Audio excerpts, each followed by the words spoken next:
Hello friends, welcome to my YouTube channel HKpedia. दोस्तों ज़रा सोचिए, अगर आपने एक्सपायरी डेट वाली दवाई खा ली तो क्या होगा। क्या एक्सपायरी डेट वाली दवाइयाँ कम काम देती हैं? इस वीडियो में हम जानेंगे दवाइयों के एक्सपायरी डेट के बारे में हर वो चीज़, हर वो बातें जो आप सबको पता होनी चाहिए। हम सभी ने बचपन से यही सुना है कि किसी दवा की एक्सपायरी डेट निकल जाती है तो उसे तुरंत फेंक देना चाहिए। कहा जाता है कि एक्सपायरी डेट वो तारीख होती है जिसके बाद कोई भी दवा असर करना बंद कर देती है। हम में से काफ़ी सारे लोग ऐसे भी बोलते हैं कि ये एक्सपायरी डेट एक सिर्फ वहम है और 2-3 साल पुरानी दवाइयाँ भी कई कई बार खा लेते हैं। हम में से काफ़ी सारे लोगों को ठीक से पता नहीं है कि किसी भी दवाई की एक्सपायरी का मतलब क्या होता है और एक्सपायरी के बाद उसे किसी इस्तेमाल करना सही है या बिल्कुल गलत। एक्सपायरी का नाम लेते ही हमारे मन में कई सारे सवाल पैदा हो जाते हैं। आज हम आपको उन सभी सवालों के सही और ज़रूरी जवाब देंगे। इसका प्रयोग आप अपने साथ ही अपने परिवार वालों के जीवन को बेहतर और सुरक्षित रखने के लिए कर सकते हैं। आइए जानते हैं दवा की एक्सपायरी डेट का मतलब क्या होता है। आप कोई भी दवा खरीदें या स्वास्थ्य से जुड़ा कोई भी पदार्थ, आपको उसमें 2 तारीखें स्पष्ट नज़र आएंगी। पहली तारीख उसकी मैन्युफैक्चरिंग डेट यानी कि वह तारीख जिस दिन यह दवा बनी थी, और दूसरी है एक्सपायरी डेट यानी कि वह तारीख जिसके बाद से इस दवा के प्रभाव की गारंटी उसे बनाने वाली कंपनी नहीं लेंगी। अक्सर कोई भी दवा किसी किस्म का केमिकल होती है। सभी केमिकल पदार्थों की यह विशेषता है कि समय के बीतने के साथ उसका असर बदलता जाता है। ऐसा ही दवाइयों के साथ भी होता है।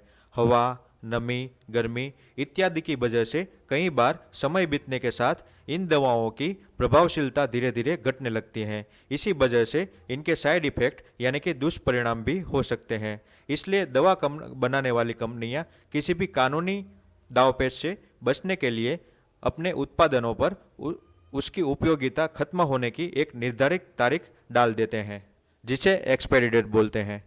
क्या एक्सपायर होते ही खराब हो जाती है दवाइयाँ? तो आपको बता दें कि अमेरिका के मेडिकल संगठन AMA ने 2022 में एक जांच की।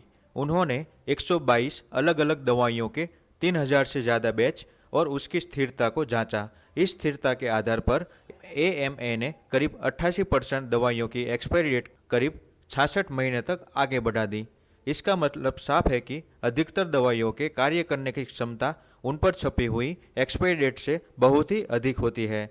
जिन दवाओं की एक्सपायरी डेट AMA ने आगे बढ़ाई थी उनमें एमोक्सिसिलिन, सिप्रोफ्लोक्सासिन, मॉर्फिन आदि शामिल थी। हालांकि 18% दवाइयों को उनकी एक्सपायरी डेट के साथ ही फेंक दिया गया था। काफ़ी सारे मेडिकल सर्वे से यह समझ में आता है कि अगर कोई दवा टैबलेट या कैप्सूल के रूप में है तो उसका प्रभाव उसकी एक्सपायरी डेट खत्म होने के बावजूद भी कई दिनों तक रह सकता है।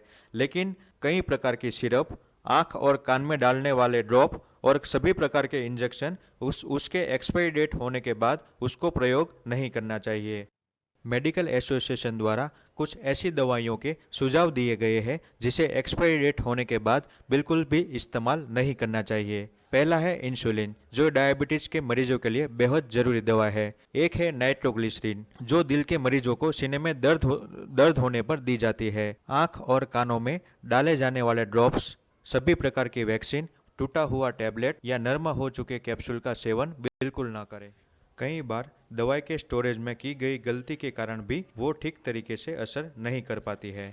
इसलिए दवा को सजेस्ट किए गए टेम्परेचर और जगह पर ही स्टोर करना चाहिए। अगर दवा अपने ओरिजिनल कलर या स्वरूप में नहीं है तो भी हमें नहीं लेना चाहिए। एक्सपायर्ड दवा के बारे में कोई भी आशंका हो तो हमें उसको यूज नहीं करना चाहिए। ज़्यादातर केस में ये दवाई अगर टैबलेट या कैप्सूल के स्वरूप में हो तो वो हमें नुकसान नहीं करती है। फिर भी यह बेहतर होगा कि अगर उस दवा को हम न लें, क्योंकि इससे पैसों का नुकसान भले ही होगा लेकिन आपकी और आपसे जुड़े लोगों की तबीयत दुरुस्त रहेगी। दोस्तों, आशा करता हूँ कि ये वीडियो आपको अच्छा लगा होगा। अगर आपको वीडियो अच्छा लगा हो तो प्लीज़ शेयर करें और मेरे चैनल को सब्सक्राइब करें। कमेंट करके आपके सुझाव बताएं जो मुझे और बेहतर बना सके। प्यार और मुस्कुराहट फैलाएं, बड़ों का सम्मान करें और बच्चों से प्यार करें। शुक्रिया।